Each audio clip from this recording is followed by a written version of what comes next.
Hello all, எல்லாருக்கும் வணக்கம். இன்னைக்கு என்ன பார்க்க போற ரெசிபி பார்த்துட்டிங்கன்னா சோஷியல் மீடியால ரொம்பவே வைரலான பாப்பிங் போபா தாங்க. பார்த்துலாமா இந்த ரெசிபி எப்படி பண்றதுன்னு? இந்த பாப்பிங் போபா பண்றதுக்கு ரெண்டே இன்கிரீடியன்ட் தாங்க தேவை. சோடியம் ஆல்கினேட்டும் அப்புறம் கால்சியம் லாக்டேட்டும் தாங்க.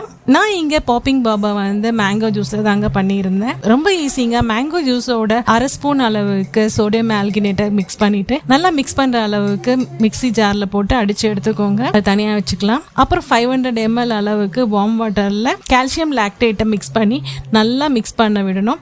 ஒரு 15 மினிட்ஸ் ஆனதும் இது மாதிரி மெஷர்மெண்ட் ஸ்பூன்ல நம்ம ட்ராப்பா விடலாம். அது ரொம்ப டிலே ஆகிற மாதிரி இருந்ததால இந்த பிளாஸ்டிக் கண்டெய்னர்ல அழகா டிராப்ஸ் குட்டி குட்டியா அழகா விழுந்தது.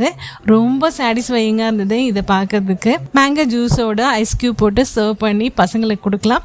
இது எடிபிள் தான், சேஃப் தாங்க. நீங்களும் வீட்டில் இதை ட்ரை பண்ணி பாருங்க. இது போன்ற வீடியோக்கு நம்ம சேனலை சப்ஸ்கிரைப் பண்ணிக்கோங்க. நன்றி, வணக்கம்.